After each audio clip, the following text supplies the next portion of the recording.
Kalau untuk ininya ya, kalau untuk royal customer-nya itu kita ada beberapa public figure. Salah satunya itu Ibu Marissa Haque. Ibu Marissa Haque dan anaknya. Kemudian juga ada mantan Duta Besar Indonesia, Ibu Wening Estiprobo. Beliau dulu adalah Duta Besar Indonesia untuk Hungaria. Jadi beberapa produk dari saya, Bugis Lucky, itu beliau sudah bawa ke Hungaria pada saat beliau masih menjabat sebagai Duta Besar di sana.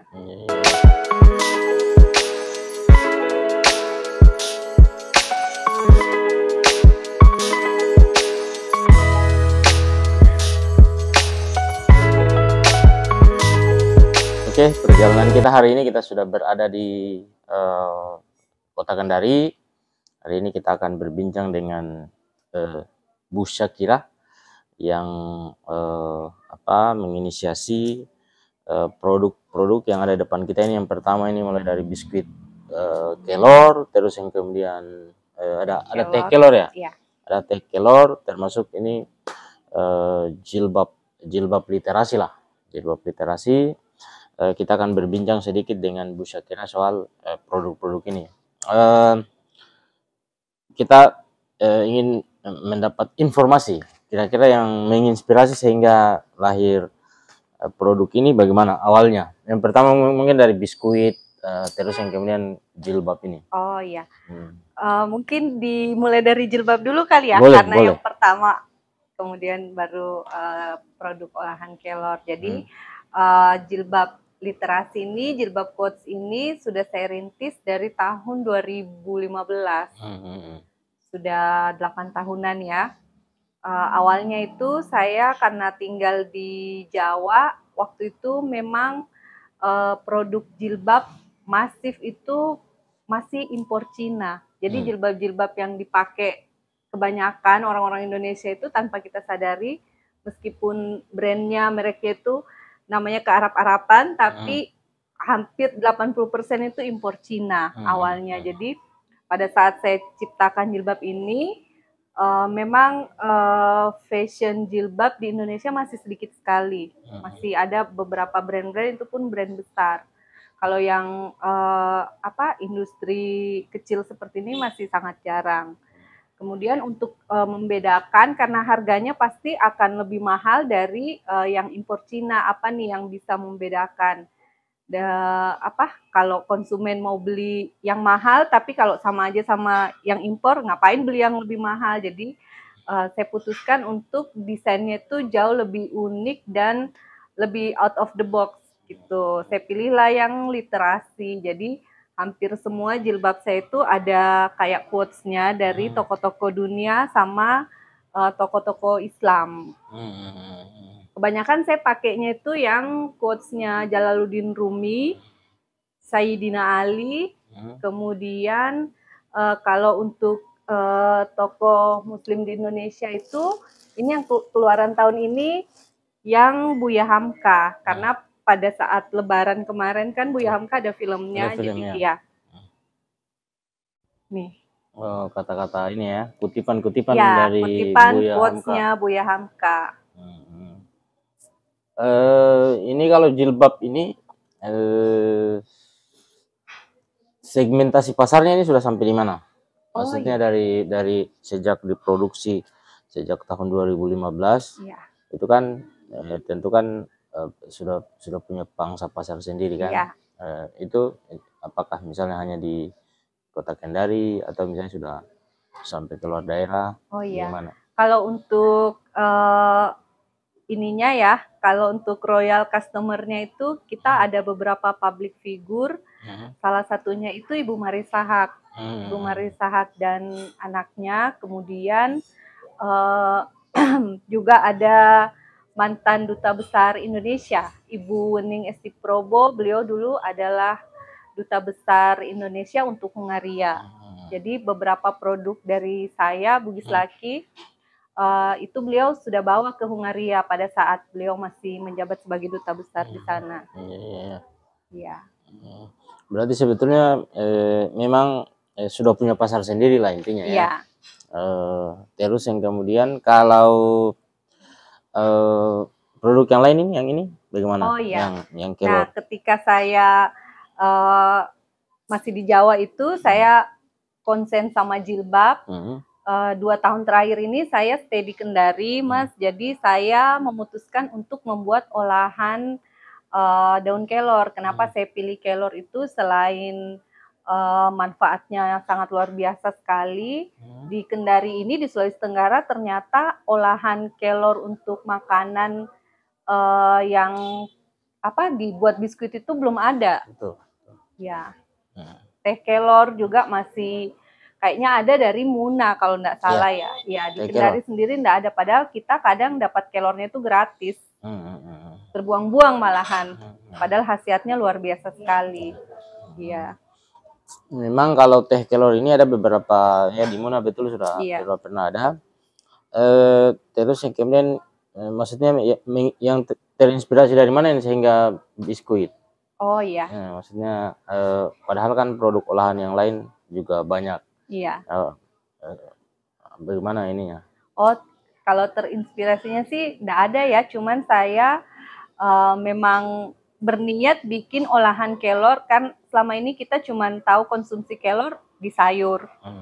Anak-anak yang enggak suka sayur, gimana caranya dia bisa makan kelor? Jadi saya buatlah yang biskuit kelor ini. Rasanya juga sudah tepung kelornya itu sudah diolah sedemikian agar rasa bau daunnya itu tidak terlalu dominan di kelornya. Kita sudah konsultasi dan berguru istilahnya ya sama pakar teknologi pangan dari Unhalu, Profesor Dr. Ibu Sri Wahyuni sama Profesor Ibu Masyuni waktu itu yang mendampingi kami. Ini berarti ini sejak 2 tahun terakhir ini diproduksi. Iya. Sampai sejauh ini juga sudah kalau kayak izin. Oh ya, kalau izinnya sudah ber-PIRT, terus kemudian sudah bersertifikat halal. Ya. Berarti memang pasarnya dia sudah sampai kemana? Apakah kalau teh ini karena saya ada link toko di daerah Jawa, tehnya ini sama biskuitnya setiap bulan kita ada kirim ke Jawa, ke Surabaya dan ke Kota Karawang. Iya. Tapi ini produksinya masih ya standar, sudah dalam jumlah banyak atau bagaimana? Oh belum. Ya. Kita per bulan itu masih 1000 piece. Kita masih terbatas, itu terkendala sumber daya manusia, kemudian juga waktu ya, karena fokus saya itu bukan cuman di UMKM ini, meskipun saya tidak bilang ini pekerjaan sampingan, enggak. Tapi saya ada fokus yang lain, yang terbagi ya. Intinya kan Bu Shakira juga ini sebetulnya orang yang istilahnya fokus mendorong tumbuhnya sektor-sektor UMKM ini. Pada sisi ini bayangan Bu Shakira soal pengembangan UMKM ini, baik jilbab maupun olahan teh ini, kelor ini kayak apa? Oh iya.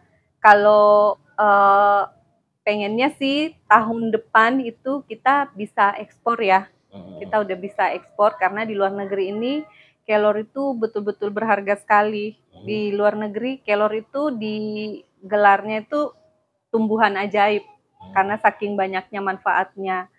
Dan setelah saya baca beberapa literasi selama 40 tahun ini, tanaman kelor itu sangat membantu mensupport negara-negara miskin yang kurang gizi. Murah tapi luar biasa ya, mungkin itu anugerah dari Tuhan. Di negara-negara miskin itu, disitulah tempat tumbuhnya kelor. Kayak di daerah-daerah Afrika seperti itu ya. Terus mungkin yang paling akhir ini saya ingin tanyakan soal, saya tentu kan Bu Shakira punya harapan lah terhadap misalnya supporting dari pemerintah daerah, pemerintah kota, misalnya pemerintah provinsi dan pemerintah pusat soal pengembangan UMKM ini. Maksudnya tentu Bu Shakira punya harapan-harapan. Oh iya, terima kasih Mas, ini sangat membuka akses. Mudah-mudahan didengar juga oleh pemangku kebijakan. Nah, saya itu kan mulai ber-UMKM Mas dari Jawa ya, kemudian saya datang ke Sulawesi Tenggara ini. Nah, di Jawa sana saya lihat kenapa UMKM-nya itu maju sekali, bisa maju itu betul-betul ada support dari pemerintahnya.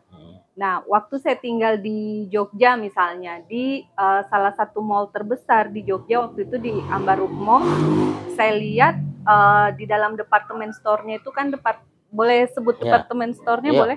Oh ya, departemen store di Ambarukmo itu sudah bukan Matahari lagi, tapi sudah Sentro kan, Sentro. Di dalam Sentro itu mereka sediakan space untuk produk lokal. Jadi ada semacam space kayak misalnya kita ke Matahari lah ya, dia pasti jual semua brand Matahari. Tapi kalau di Sentro Jogja itu dia ada sediakan space besar dan di situ semua produk lokal. Ya, kita yang belum ada di sini. Dan beberapa waktu lalu itu saya sempat ke Depart, tapi sudah mau tutup kan malam. Saya lihat dia bikin pengumuman bahwa mall segera tutup itu dia menggunakan bahasa Inggris, baru kemudian bahasa Indonesia. Padahal kalau di Jawa itu bahasa Jawa dulu, bahasa Indonesia, baru bahasa Inggris. Padahal kan di sana lebih banyak turis ya daripada di sini, saking menghargainya budaya lokal, bahasa kita gitu. Berarti memang perhatian dari pemerintah menjadi sangat penting ya untuk istilahnya keberpihakan pemerintah menjadi penting terhadap tumbuhnya sektor UMKM ini. Pada sisi itu mungkin pemerintah provinsi, pemerintah pusat sama ya seperti tadi harapannya. Kalau pemerintah sebenarnya juga makin tahun itu makin memperbaiki dan makin sangat mensupport UMKM. Buktinya dengan memfasilitasi kita mendapatkan sertifikat halal yang dulunya mungkin agak ribet, izin-izin juga dulu agak ribet, sekarang sudah sangat mudah. Berarti ini paling inti sebetulnya memang lagi-lagi kita ingin menegaskan kolaborasi. Misalnya keterlibatan semua pihak, stakeholder, baik dari maksudnya penggiat UMKM, terus yang kemudian pemerintah daerah, pemerintah pusat juga, sehingga ke depan kita sangat berharap ini UMKM ini terus tumbuh, dan yang paling utama kan sebetulnya akan ikut menopang tumbuhnya juga kesejahteraan masyarakat di daerah. Mungkin begitu ya.